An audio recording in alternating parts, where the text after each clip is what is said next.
8 days to the hotly contested 2017 general election, the body of the Independent Electoral and Boundaries Commission ICT manager Chris Msando would surface at a forest in Kikuyu, Kiambu County. In our mind as a commission, the only issue is who killed him and why.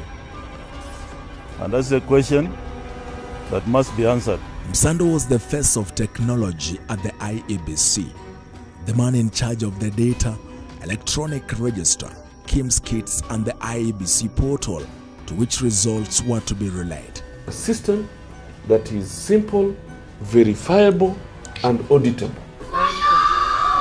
His gruesome murder, a week to a high-stakes general election, raised political temperatures and heightened tensions in the country, sparking fears of more ominous developments in that election. That no effort was made to camouflage this killing as an accident shows the determination of the killers to send a chilling message that they will stop at nothing to ensure the outcome they desire. That then tells you that no one is safe, in essence, whatever capacity you're holding. I put in my best team, and if the need be, we will seek support from elsewhere. 5 years on, the much publicized investigation that promised to bring to book his killers has seemingly gone cold. But the country appears to have moved on, with yet another election now in the offing. From as far back as August 2017, the police department was aware that a personal assistant to a senior IEBC official had been tasked with trailing the movements of Chris Msando's motor vehicle. The police department was further aware that Msando had feared for his life and made several reports at the Central Police Station. The National Intelligence Service, headquartered in Muthaiga, had briefed that the men who waylaid, kidnapped, tortured and murdered Chris Msando were in fact with him at the entertainment joint on Koinange Street. But even those 3 leads have never been investigated. I am Brian Obuya. Logging out Msando begins now.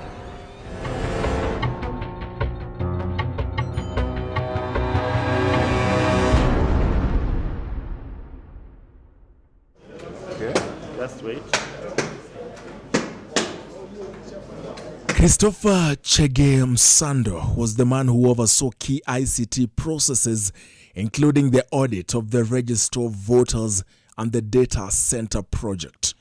Chris Msando became the man to watch in the election that deeply relied on technology. Essentially, he was the project manager for the electronic transmission of results for the 2017 presidential elections, streaming in from the 47 counties. Msando was one of the few people with almost unfettered access to the highly sensitive results transmission system introduced by besieged French company Safran Haute Morpho that has since changed its name to Edemia.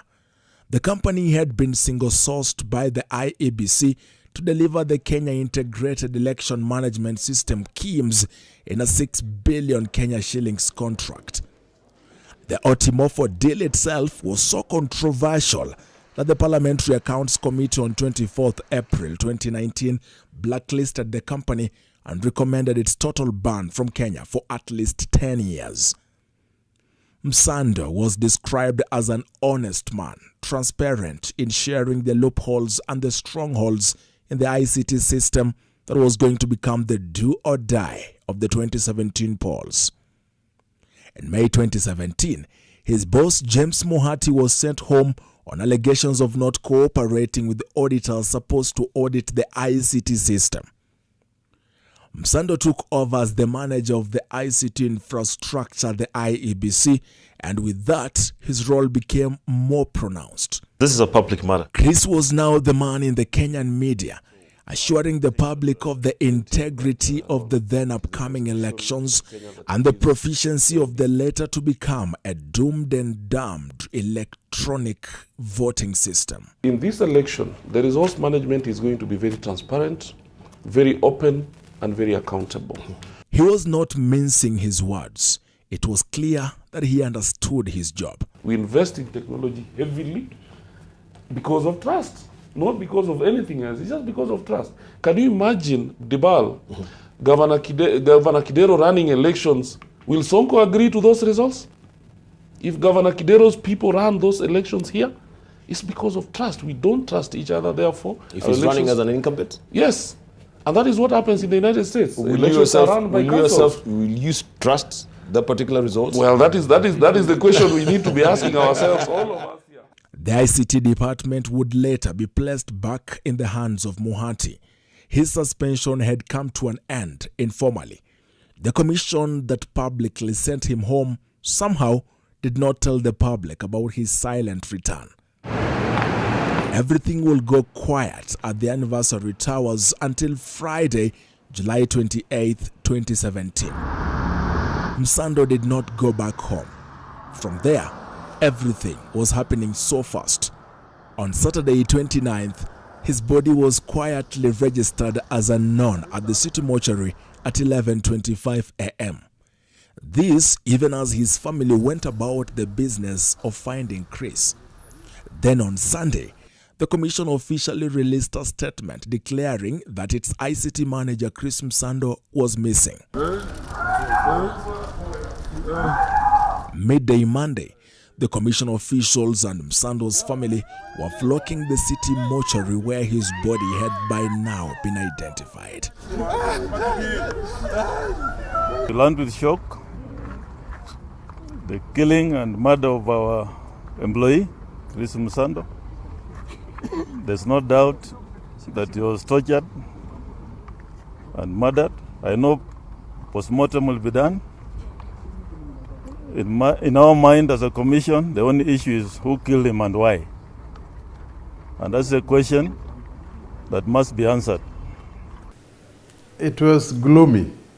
I mean, we were looking at each other, not knowing, of course, what happened. And you recall a couple of days we couldn't hear from him, and it added to the tension. And eventually, you know, when we were told there is a body there, then we had to rush there. We went and city mortuary. We saw it. It was a gloomy day for us, you know. Some of us shed tears at that time. On the cold cement slab at the city mortuary was the body of the 44-year-old ICT guru, just hours old at the dead man's facility. His body had been found in a forested area in Kikuyu, Kiambu. Msando's body had 3 deep cuts on his hand, still bleeding, marks around his neck. A post-mortem examination later indicating that the father of 4 had been tied up and strangled to his death by powerful hands. In the morning, he was on NTV's AM live show, dissecting the electoral process, before appearing on KTN News at 6 p.m. through 7 p.m. Mitambo iko sawa kabisa, inangoja tarehe 8 mwezi wa Agosti. Mashini zote ziko zimetayarishwa. Kila kitu iko sawa, sisi tuko ready. This interview with Houghton Irongo, the executive director of Amnesty International, is not just important because he's a human rights defender, but he was among the very last people who saw Msando alive. The death of Chris Msando, personally wounded me because I was with him on a breakfast show that morning. The night he died, I actually was in a studio, and it probably was an NTV studio. And I listened to this man very comprehensively and very clearly explain the protection that they were taking to ensure that the election results were not hacked, and essentially what their digital security strategy was.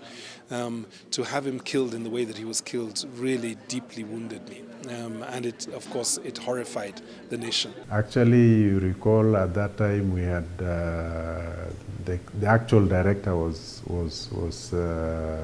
away on leave, and we had just asked him to step in, and so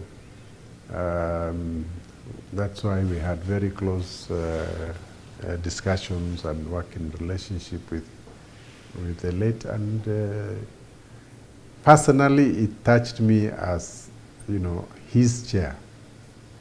It was really touching. With Msando now a dead man, focus had shifted to the one night he was away from home. The Directorate of Criminal Investigations, at the time under Ndegwa Muhoro, promising that no stone would be left unturned in this high-profile investigation that hit global headlines. I want to say that we are professional investigators. They'll follow or pursue all leads available and possible to get to the bottom of this. I'll put in my best team, and if there need be, we'll seek support from elsewhere. But I'm very confident that we have a team that is able to unravel this. They have done it before. I don't see why we can't do it now. Otherwise, I urge Kenyans not to speculate.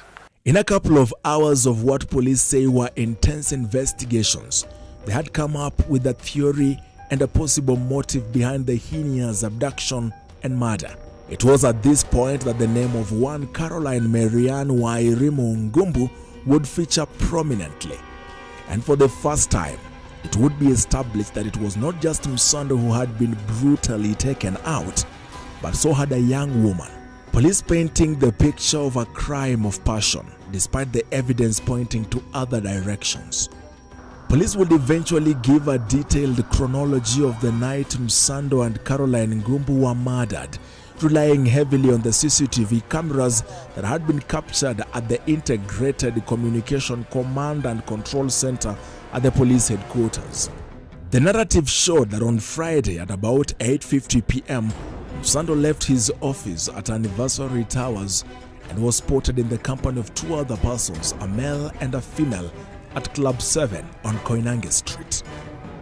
Msando's vehicle was captured by the cameras at the Uhuru Highway Haile Selassie Avenue roundabout at 2:24 a.m.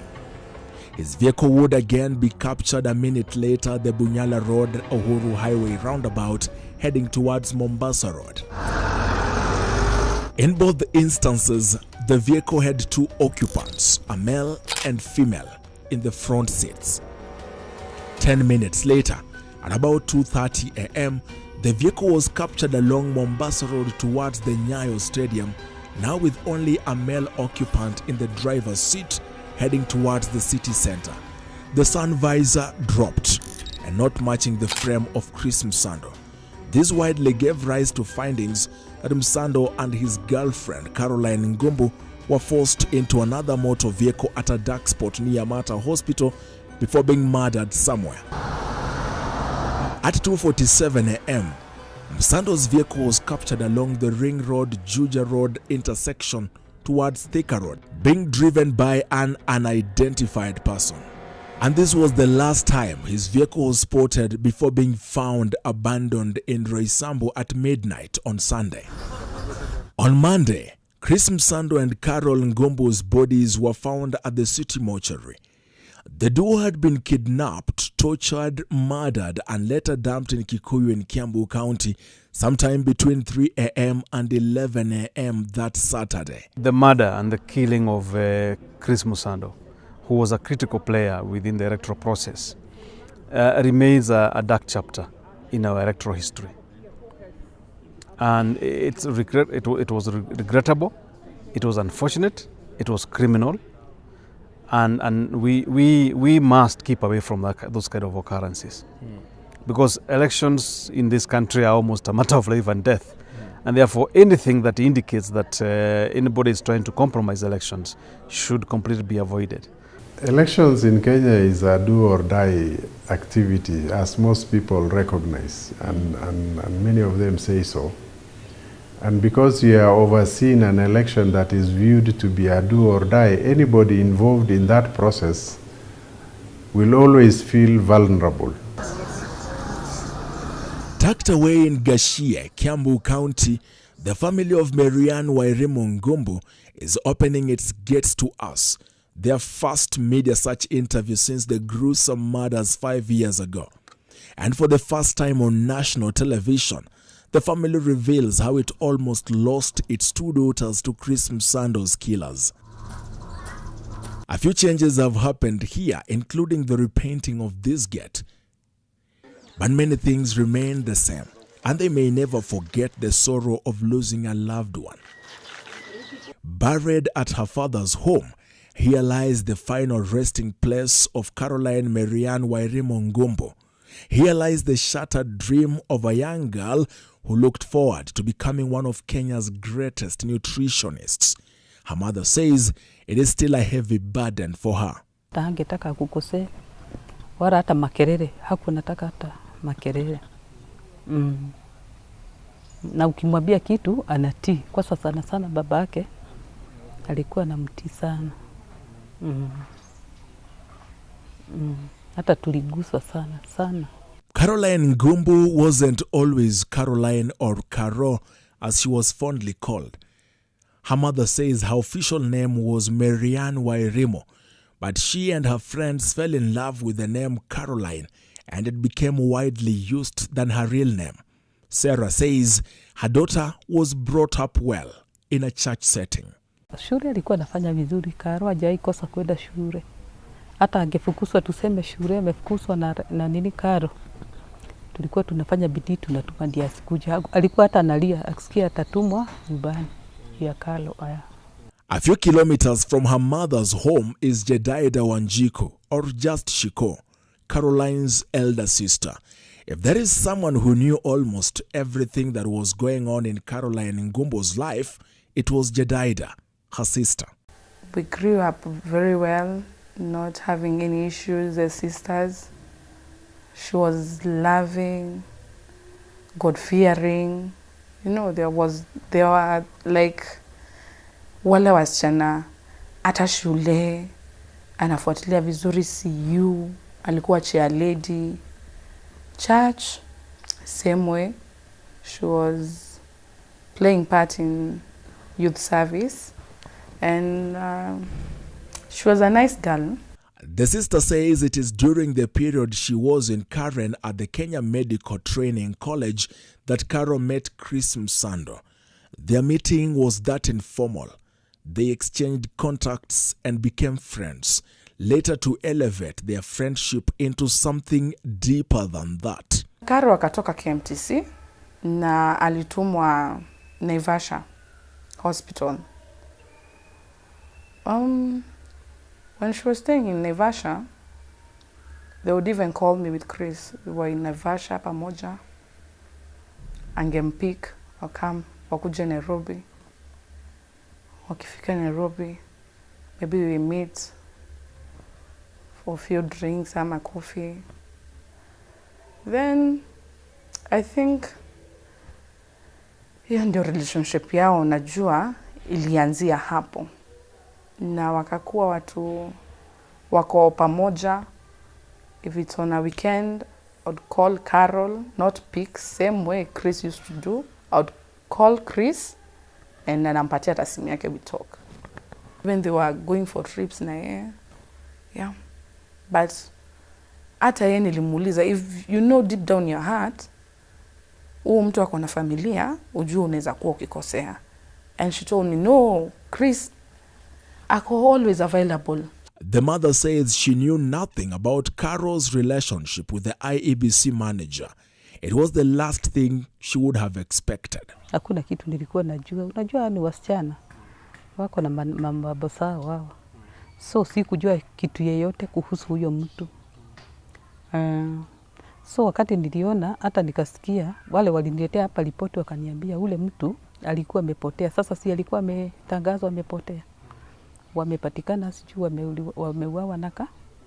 Hata sikuamini. Nilikaa sana bila kuamini. Nilikaa sana hata bila kuamini. Unangoja hata yeye mwenyewe akuja ajiseme, unajua hainihusu in any way. So nilikuwa nangoja juu pia walikuwa wanaongea na mama. Venye unaweza share kitu yako, walikuwa they used to share things. No. Me I expected her akuje amwambie kivi yake, but si mimi. Mimi nikaona bado hajamwambia, hamwambii. Nikamuuliza una plan kuambia mama lini? Akaniambia we just take time. The relationship between Msando and Caro had lasted for about a year before the tragedy struck. On the material day, just like in many other occasions, Caro had called Shiko and asked her to join them later that evening for a couple of drinks and merrymaking. Chris, as they called him, was coming over, and so were his friends. Chris and his friends were well known to Shiko. She had met them many times before. Walikuwa wanapatana na yeye, akaniambia Chris alikuwa anaingia meeting. No, Chris akitoka meeting alimpigia akamwambia kuna meeting nyingine inaingia jioni. So aende pahali amngoje. Na kuna rafiki yao pia nishaiwapata pamoja, colleagues wao. So kuna huyo colleague wake mmoja, they used to hang around na yeye sana. Na akamwambia Karua is in town, endo mkalishe kabla nimalize meeting. Na hata Karua akanipigia akaniambia, kwani umefika wapi? Ufiki? Nikamwambia ngoja nakuja, acha nimalizane na client nakuja. But that evening something, almost everything went terribly wrong. Mimi nikakaa, simu ikaisha charge. Usha charge, sasa mimi acha nitafute charger. Nikienda kuwekewa charger i-charge. I don't know what happened with my phone. Haikucharge. Sasa nikafikiria nitoke hapa niende hadi town na simu yangu iko off. Sikuwa na cash. So nilikuwa nilipia hadi na simu kama ni cab. Nikasema itakuwa hassle. Let me just go home. On the same Friday they went? Yeah, the same Friday. So they were actually waiting for me. Na hata venye Chris alifika, hiyo ndio time yenye sasa tuliongea nao ya mwisho. Ndio aliniambia hata Chris amefika. Uko wapi? It was around what time was it? Can I recall that?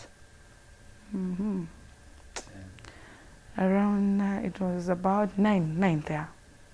9ish to 10. Yeah. Sasa hivyo ndo niliwamiss. Nilimiss kikao yetu na wao. Kama ninge show up, ningekuwa hapo. Juu mimi simu ilinisaidia ikazima. She retired to bed, but more was to come. Ikafika asubuhi.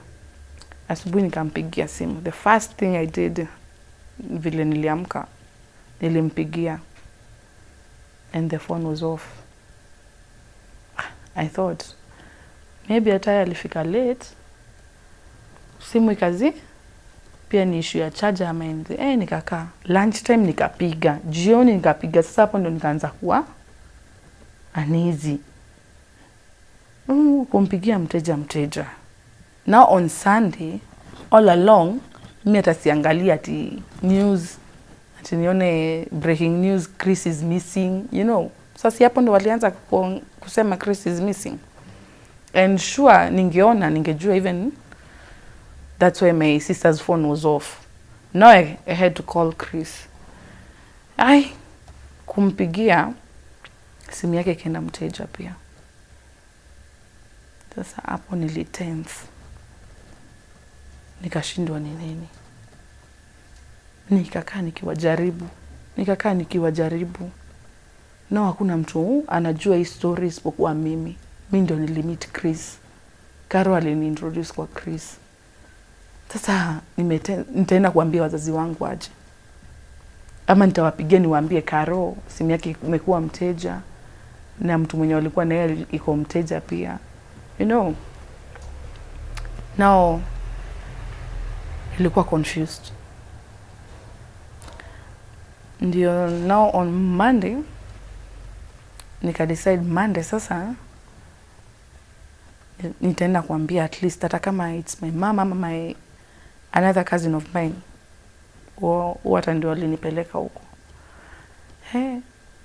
Monday sasa nikaingia online. Kuingia online nikaanza kuona Chris is missing. Kuendelea nikaona Chris is found with an unknown female body next to him. I screamed. Nikalia, nikapiga nduru juu. Sasa sikuwa na la kufanya. Nikajua direct, that's my sister. Even without asking, without anything, nilijua tu. That was my sister. Unlike her daughter, Sarah was following the news. The prayerful woman she is, she said a prayer for the random family man whose disappearance was all over the news, praying for Msandos' safe return to his family. Ni maombi tu nilianza kuomba. Baadaye sikujua ati mtoto wangu amehusikana na huyo mtu. Sasa nilikuja kustuka, hata mshangao mkubwa sana ilinishika. And my mom was like, "Woi, Aki, si pia ni anakaa tu ni baba ya mtu. Aki Mungu tu mwaloketi na familia yake. Aki vile vitu zina happen huku siku hizi, bad news. Aki Mungu tu mrudishe kwake." Na hakujua kuna uhusiano ilikuwa ama anything. Lakini she prayed and said, "Woi, Mungu mrudishe nyumbani salama." Jedida, not sure what to tell the mother, picked a close friend and went to city mortuary. All this while her parents are not aware that their daughter is missing, let alone that she could have had anything to do with the poll agency official. We were to pay viewing fee for about 500 or so. My friend paid na wakaandamana hadi na yeye huko ndani. Kufika nilisikia rafiki yangu ameanza kupiga nduru. Karo. Mimi nikajua basi sister yangu. At this time hakuna mtu anajua. Hata media bado wanasema wanamweka tu like unknown. Hakuna mtu alijua ni nani, hakuna mtu alikuwa anajua kenye ina happen. But the most difficult assignment yet awaited Shiko. To break the news nyumbani. My dad anaendanga kazi, my mom pia kwa nyumbani, she's a farmer. Now nilishindwa nianzie wapi na nimalizie wapi. After it was confirmed that Karo had died together with Msando under similar yet unclear circumstances, the family says a lot was going on. The village was talking and so was social media, treating the family to its first and unprecedented levels of cyberbullying. The following day, now after kuamka, message za WhatsApp, sijui hata watu kwenye wanapata namba zangu, Facebook, Instagram. It was terrible. Yani, I was fungulia those things and I was just crying. I had to pull down all my social media accounts, my Instagram, my Facebook. Nikazi pull down because singe stand. The family of Carol Ngombo says they may have healed, but they are yet to move on. Her mother says she still questions why her daughter's death was treated with little regard, yet the 21-year-old was, according to her, not the target of the highly coordinated murder. Now, after we went and they recorded our statement, since then, we've never heard from them. Nothing at all, till to date. Sasa wakati wa serikali, kwa maana tulisikia ule upande mwingine waliwaangalia. Sasa sisi na walikuwa, sasa ndio nilisema hapo kweli mnyonge hana haki. Maana sisi hakuna mtu alitufuata. Na wale walifuatwa na wakafanyiwa mambo yao yenye walikuwa wanataka. Wakafanyiwa, sisi tuliwekwa tu hilo. Kwa giza, yani tuko bado kwa giza. 5 years on, there are still no answers from the DCI or any other state agency on what really happened on Friday, July 28th, 2017. Surely with a professional police service and a professional and effective government, we would have some closure on this matter. But I think his widow remains completely bereft by not even knowing who it is that took the life of her husband. And the nation does not know who took the life of an elections official that was handling a very sensitive part of the elections. You need not be an expert like myself. It bothers anyone, specifically because this particular state has the muscle to investigate adequately. We have seen them flex their muscles here and there, and we wonder why we would pick and choose when to flex. If this muscle is available, then why is it not being applied, standardized, in a standardized manner? Because then Msando is like any other any other Kenyan. And we know for a fact that based on the Constitution, Article 26, everyone should enjoy their right to life. And if that particular person could not enjoy, then it means that anyone cannot enjoy.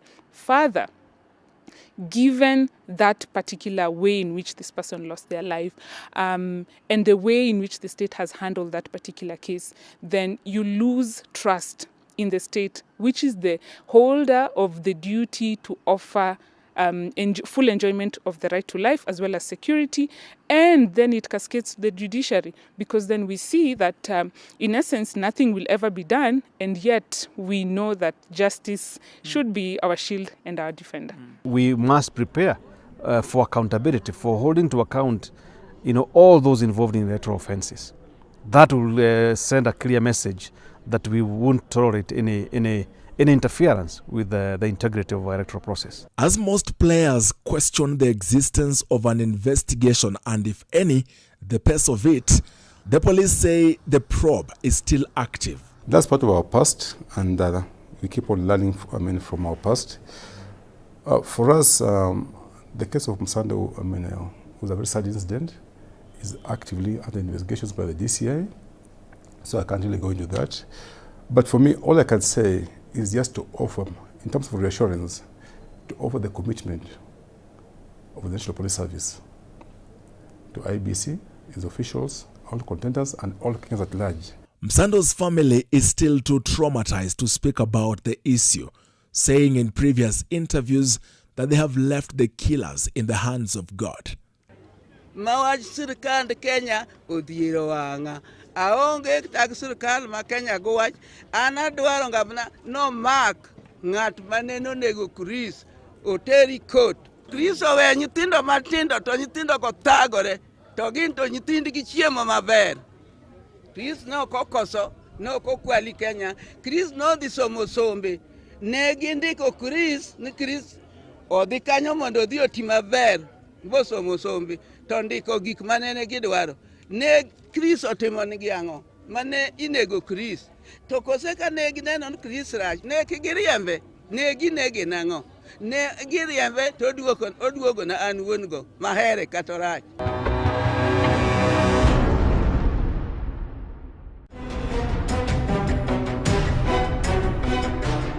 In Gashie, Carol's mother, a peasant farmer, is opening up on the double tragedy that befell this humble family in a rural village. They say they not only lost a daughter, but also felt abandoned and neglected as senior government officials and other leaders directed all their attention to Chris Msando's murder. His widow, Eva Buyu, was later appointed to sit on the board of the Export Processing Zone Authority, EPZ. Carol's family says all they want is justice for the young woman who appears to have paid the ultimate price in a war that was not hers. Kwa maana nilisomesa mtoto wangu hata loan zingine nilikuwa nimekopa nililipa baada yake kufariki. So nilikuwa na hard time tukiwa na baba yake sana. Juu tulikuwa tumejitolea kabisa.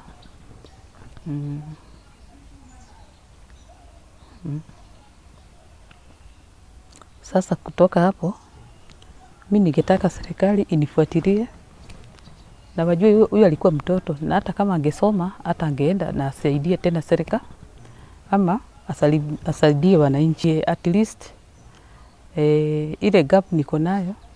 Kwa maana hata ile swali yangu ni vile nimekuelezea hapo bereni, wale vile waliongea walisikika na mimi sijasikika hata pahali, ama nisikie mtu ameniambia Mama Karo hivi na hivi tutakufanyia hivi na hivi. I think Brian, our biggest concern here is even about Msando's family, because alikuwa na familia and they were young, and I believe one day the kids will ask, Daddy alienda wapi?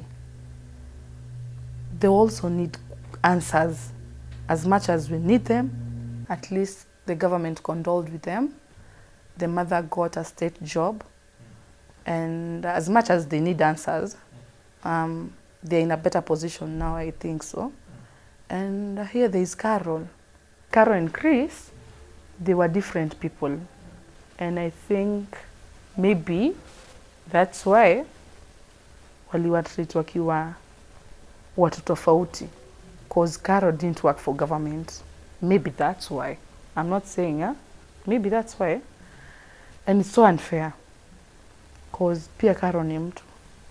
She's also human. Right to life is right to life, irrespective of who you are. And that's why we have Prevention of Torture Act, we have Persons Deprived of Liberty Act, because then we are saying whether you are a capital offense person who has been charged and you're serving life, you still enjoy the right to life, right?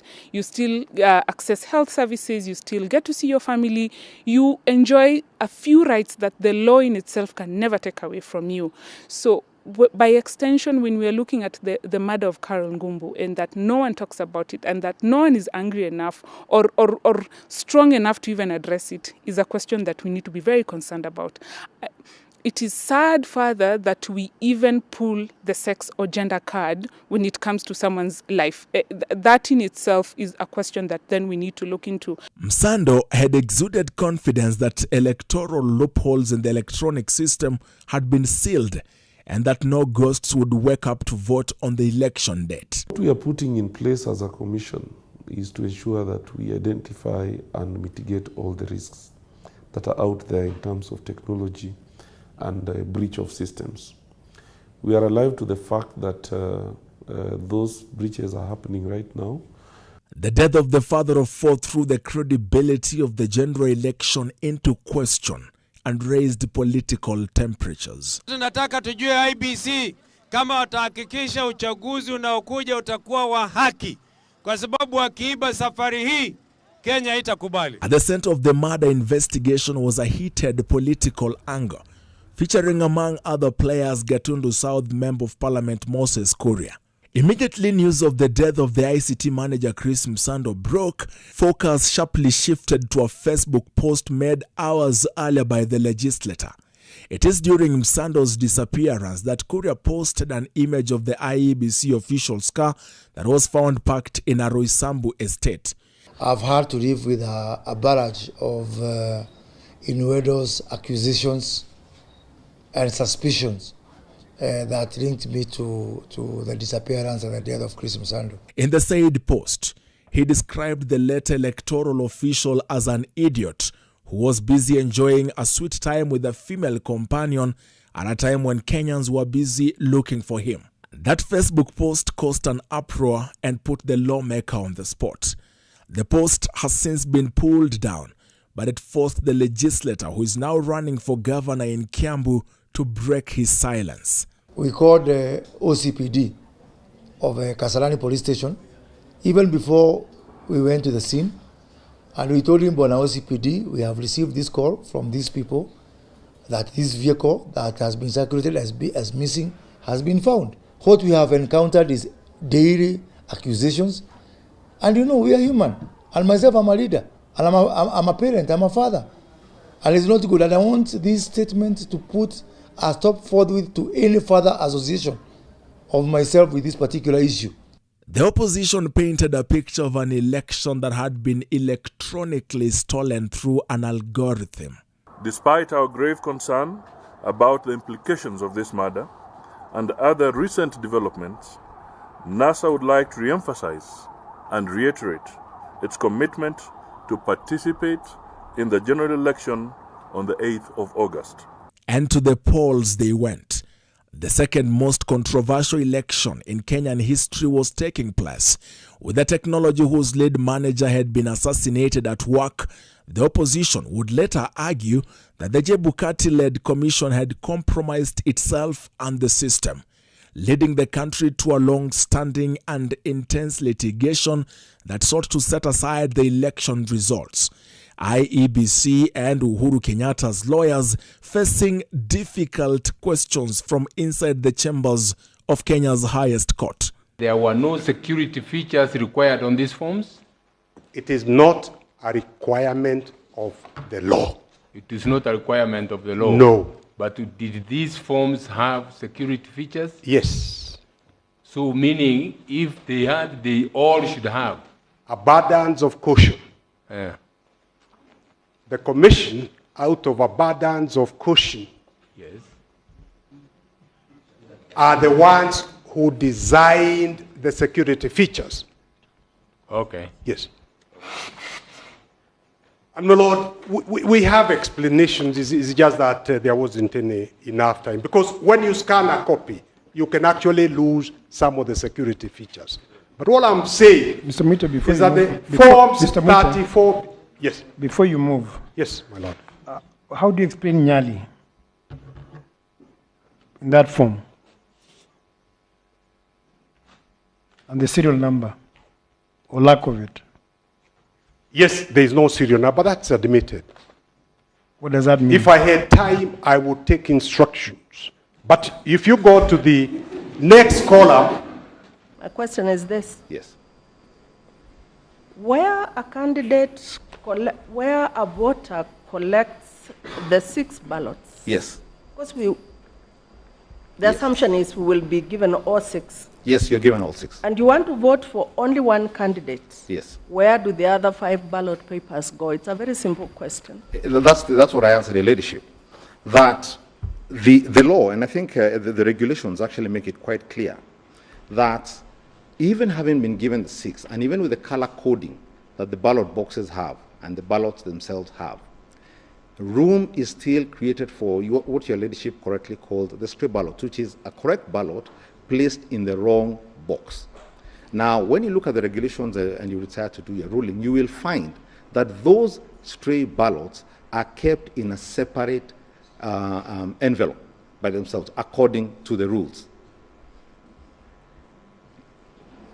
Yes. Mr. Macharia? Yes, my lord. You are still not answering the question. Yes. You walk into a polling booth. Yes. You're given 6 ballot papers. Yes. So you decide, as you may decide, yes, that you'll only vote for a presidential candidate. Correct. That leaves you with 5. Yes. Those 5 are not stray. No. They are unused. Yes. You've been given 6, but you have elected to use only 1. Yes.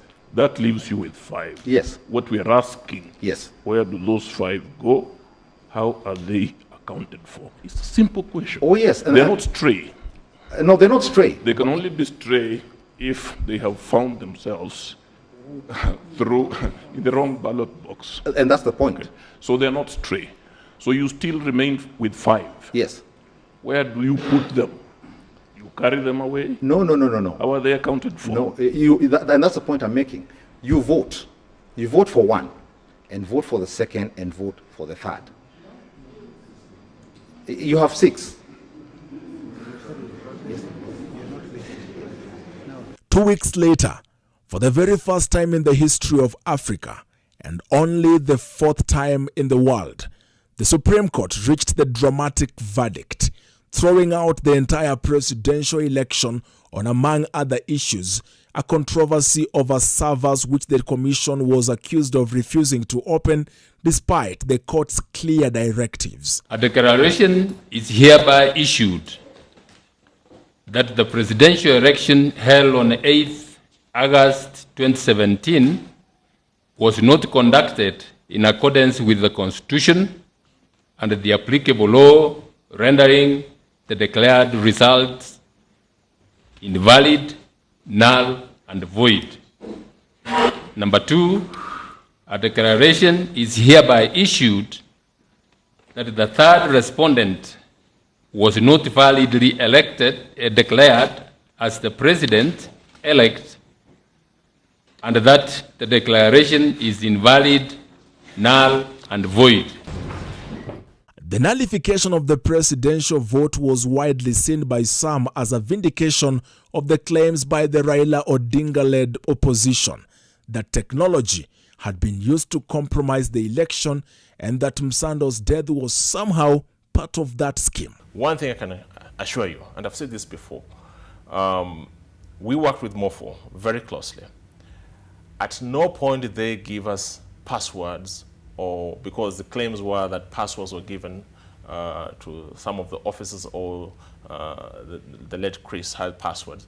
No password was given to any officer before the eve of the election. But then again, it changed the whole environment, right? Because someone as senior as that, having his whole livelihood and his whole essence in terms of being an expert practitioner in that level being taken away just like that. And, there are other people who died also, because of that particular incident, set a tone of we will do whatever it is that we want to do and we will craft it as we would wish to, and there's nothing you'll do about it. And so you cascade that to the general Mwananchi, or rather, the everyday Wanjiku, and it raises eyebrows. It's a dangerous situation. It's very slippery. And up until today, we have not had any formidable, formal complaint made to any court of law, either national, regional, or international. That then tells you that no one is safe. In essence, whatever capacity you're holding, whether you're working for the state itself or not, then we would do whatever it is that we want to do, and there's no recuse for you in any legislative framework, be it national or regional. That's an alarming situation, and I would want that everyone feels the pinch, because we have more skin in the game than we like to admit. No one is safe. Even, a journalist, an expert like myself in human rights, anyone who vouches for right to life or security of the person, in essence, is exposed. As the country grappled with the gravity of Msandos' killing and its impact, it would emerge that the IEBC official had feared for his life and made reports to police several times. He showed friends and colleagues the chilling, threatening messages that he had received. And despite making official reports, no measures were taken to address his security concerns. In 2018, Msando's mother showed the media letters she had written to ambassadors of the US and UK asking for help in solving the puzzle of her son's death. In a January 28, 2018 letter to the US Embassy, she wrote, "We are now seeking for independent intervention of international investigators who had offered to help to unravel the killers of Chris." And in a January 29, 2018 letter to the British High Commissioner, she wrote, "We are disappointed at the slow pace this investigation has taken, with no one being prosecuted so far for this heinous crime. The release of the suspect so far arrested has dampened our spirits." Both US Ambassador at the time Robert Godek and British High Commissioner Nick Haley had replied with a similar message that they had offered to help investigate the murder, but they were not welcomed by the Kenyan government.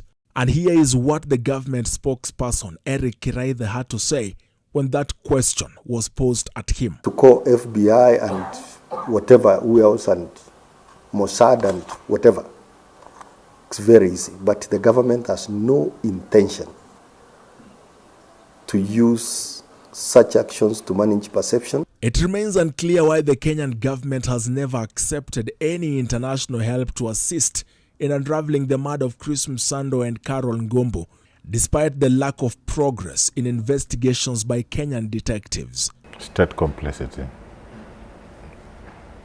Simple. The death was not a normal death. The circumstances under which she died were not easy to understand.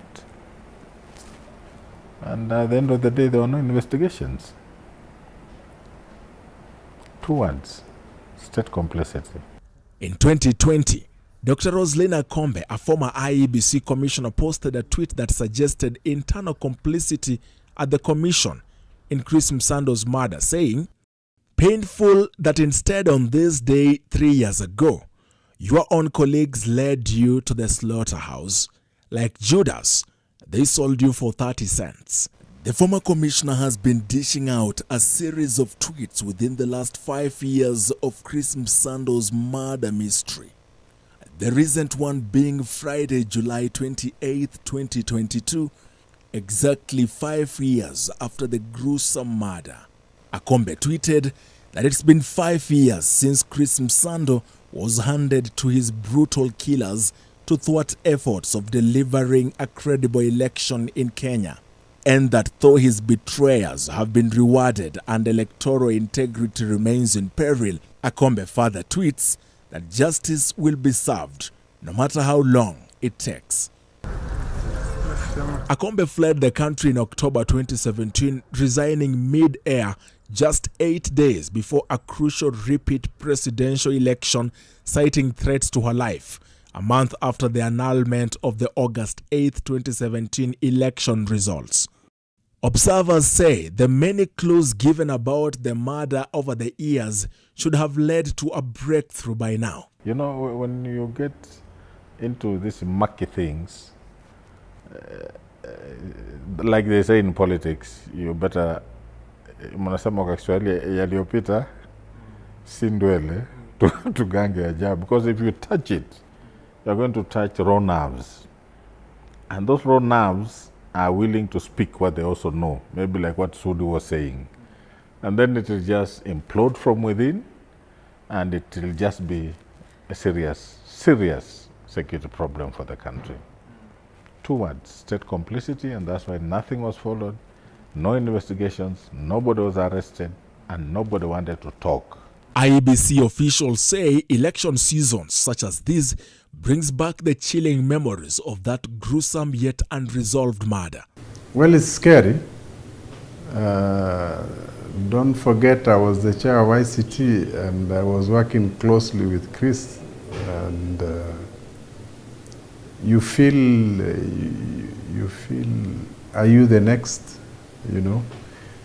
And I remember during that week, sometimes, you know, I just put off my phone. I don't even get any calls. Sometimes you don't sleep where you are sleeping. You just, so all the time you are looking over your shoulder, you know. It's very scary. And a lot of staff do feel scared, you know, by such, when such incidents, unfortunate incidents happen. If you look at even our staff in the commission, especially ICT and election, they are now frightened because of so many, you see in this, most of the media, I mean the press, the gutter press are, you see their photos on all of these gutter presses, social media posts. Okay. And it's coming at this time where now our staff are afraid. Don't forget, it was around this time on the 28th of July, 5 years ago, when our ICT staff was murdered. And this then becomes a very, very frightening moment. You have to look over your shoulders all the time. And we avoid going to anybody. In fact, since I joined the commission, I have really little friends that I visit. My work is office, house, office, house. Because if you go to a place and you are seen with a politician who happens to be your friend, then you become the talk of the town, that umeingia mfuko ya fulani, umeingia mrengo hii, mrengo ile. So personally, and I think my colleagues also feel so, the safest thing is, for the timing, let me shun my friends and remain or keep to yourself until the crazy season is over. For Caroline Gumbu's family, the government can yet do its duty of getting to the bottom of why someone would snuff life out of their daughter and get away with it. The reason why wakukuja kwetu kutuelezea what happened, I don't know. And the least they would have done is at least ata kuita a public inquest, whereby at least tungepata answers moja mbili, na pia wangeshindwa wangekuja watuambie, cause pia naamini si cases zote zinapatanga suluhisho. The family insists that the failure to constitute even a public inquest spoke volumes about the government's possible knowledge of who may have killed the duo. The farthest the DCI went in investigating the murder of Chris Msando and Carol Ngumbu was to arrest Andrew Rono, an accountant at a state corporation, detaining him for 19 days before the court ordered for his release. Rono was Msando's landlord, and they had exchanged harsh words over 9 months before his murder. A 17-year-old pupil was also arrested in Migori with a phone that was reportedly used to send threatening messages to the ICT manager. The court ordered for her release since police could not link her to the phone or any wrongdoing.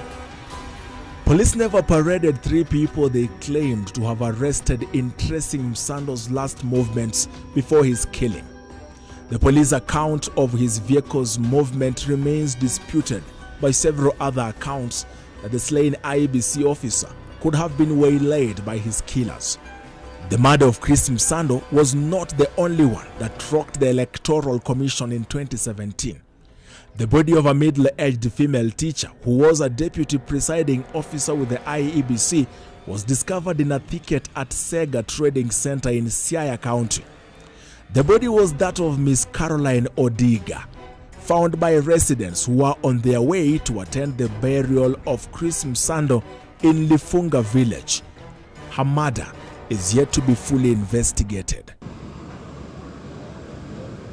With another election days away, the safety of the Electoral Commission's officials has come into sharp focus, especially with both sides of the political divide accusing the other of having insiders within IEBC or intimidating the commission.